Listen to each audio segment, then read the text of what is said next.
La Rinconada, kota tertinggi di dunia yang kaya emas, namun warganya hidup memprihatinkan.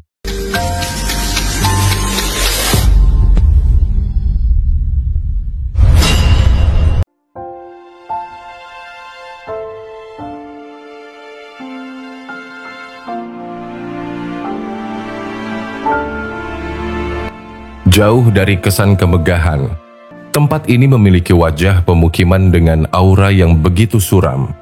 Sebenarnya, ini bukanlah tempat yang nyaman untuk dihuni, dan bukan pula lingkungan yang diidamkan untuk ditinggali. Namun begitu, keberadaannya menjadi magnet yang menarik bagi puluhan ribu jiwa. Sebuah kota di mana keajaiban dan penderitaan saling bersinggungan, menciptakan gambaran yang membingungkan namun juga memikat.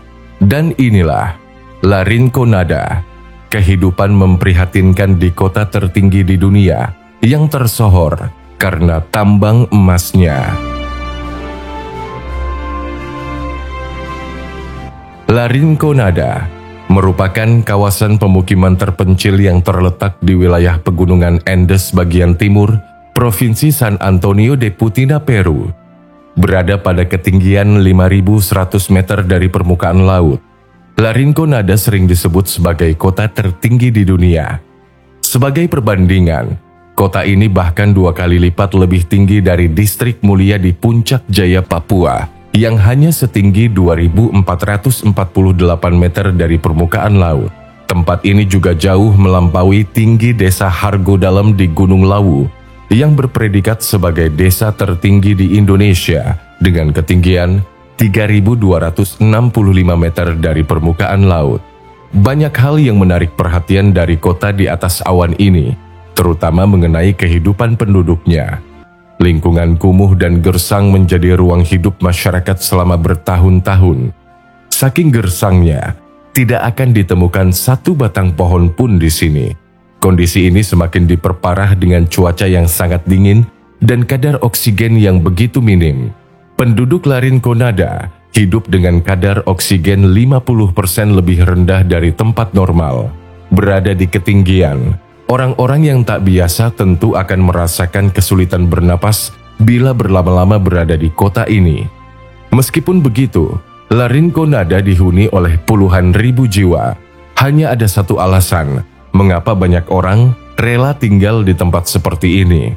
Keberadaan emas adalah jawabannya. Kota La Rinconada memulai perjalanan kisah sejarahnya berawal pada aktivitas penambangan emas yang pertama kali dilakukan pada zaman suku Inca. Tambang emas yang berada di La Rinconada tersebut sudah sejak lama berdiri dan bertahan hingga berabad-abad lamanya. Tepatnya pada abad ke-20, La Rinconada mulai dibangun sebagai pemukiman kecil untuk melakukan kegiatan pertambangan. Seiring dengan berjalannya waktu, La Rinconada semakin dikenal akan potensi tambang emasnya, sehingga banyak orang berbondong-bondong mengunjungi La Rinconada untuk memperoleh peruntungan. Antara tahun 2001 hingga 2009, populasi penduduk La Rinconada bertambah drastis. Faktor penyebabnya adalah meningkatnya harga emas kala itu hingga mencapai lebih dari 200%. Saat ini, kehidupan di La Rinconada terus berlangsung. Tempat ini dihuni sekitar 60.000 orang penduduk, yang hampir seluruhnya merupakan pendatang. Mereka tinggal di rumah-rumah sederhana yang terbuat dari seng di atas lahan gersang bebatuan, dan bahkan banyak rumah berdiri di pemukiman miring dengan tebing curam di dekatnya. Pemandangan ini menyajikan potret yang begitu spektakuler, namun juga menyeramkan. Ledakan penduduk La Rinconada tak berbanding lurus dengan fasilitas yang memadai, karena memang tempat ini tidak begitu diperhatikan pemerintah. Akibatnya, La Rinconada menjadi pemukiman yang begitu buruk. Sampah-sampah berserakan sudah menjadi sesuatu yang lumrah. Penduduk sudah terbiasa membuang sampah sembarangan, dan mereka hidup di rumah dengan kepungan sampah di mana-mana. Sistem pembuangan di sini juga begitu buruk.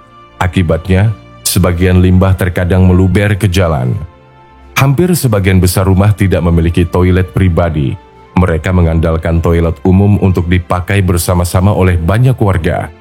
Fasilitas listrik sangat terbatas. Hanya beberapa wilayah saja yang terang benderang seperti pasar, serta pusat keramaian, dan sisanya meredup dibungkus kegelapan. Banyak selang-selang yang melintasi kota juga membuat tempat ini semakin terlihat sembraut. Selang-selang yang saling tumpang tindih ini merupakan aliran air warga. Mereka menyalurkan air bersih dari atas gunung untuk kebutuhan sehari-hari. Air bersih berasal dari gletser atau bongkahan es yang telah mencair.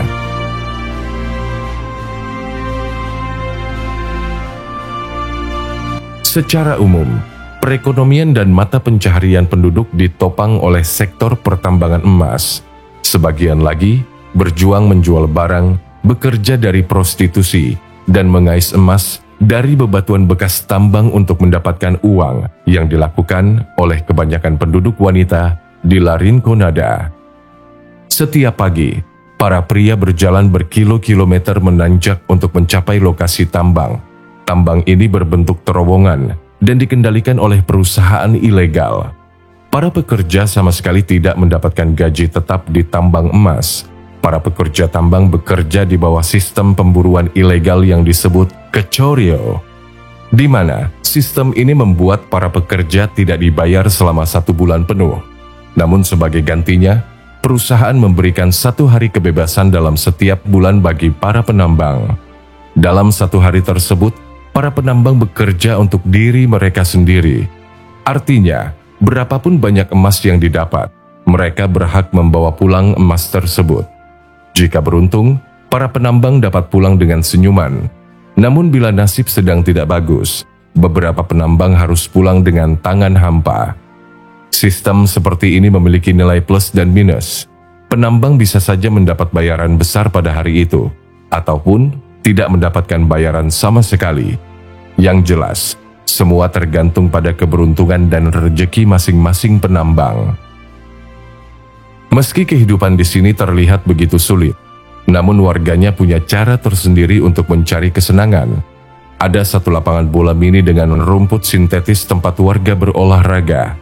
Orang-orang juga dapat bermain biliar di jantung kota Larinconada.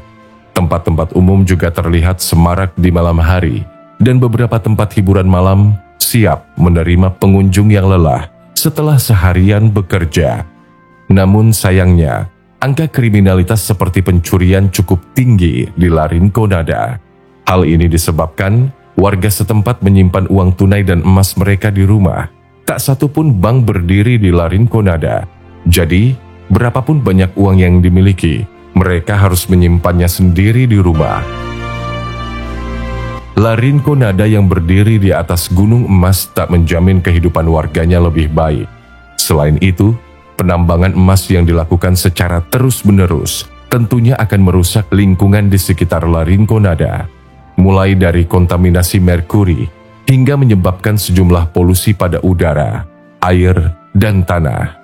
Di samping kompleksitas masalah pertambangan emas, Larinconada juga memiliki masalah lainnya yang berhubungan dengan kesehatan manusia. Suhu udara yang dingin, yaitu di bawah 0 derajat Celcius ini, menyebabkan udara yang berhembus di sekitar Larinconada menjadi sangat tipis sekali dan miskin oksigen. Akibatnya, bernapas menjadi sangat sulit dan dapat menimbulkan deretan penyakit lain. Salah satunya adalah sindrom penyakit gunung kronis. Penyakit tersebut dapat mempengaruhi sistem motorik tubuh, otak, sistem saraf, hingga menyebabkan kelumpuhan. Penduduk Larinconada sering mengalami keracunan merkuri, kontak langsung dengan sianida, gatal-gatal pada kulit, sesak nafas, kelelahan, hingga sulit tidur. Singkatnya, Larinconada merupakan salah satu tempat unik dan menarik di bumi yang tumbuh bersama ekosistem kehidupan yang rapuh di tengah cadangan sumber daya emas yang berlimpah. Fasilitas infrastruktur dan kesehatan yang serba terbatas ini menjadi balada muram sekaligus kelam dari kota tertinggi di dunia yang diapit oleh keindahan alam pegunungan saljunya. Kini, La Rinconada menjadi kota emas yang miskin oksigen dengan tantangan lingkungan ekstrim yang senantiasa membayangi penduduknya.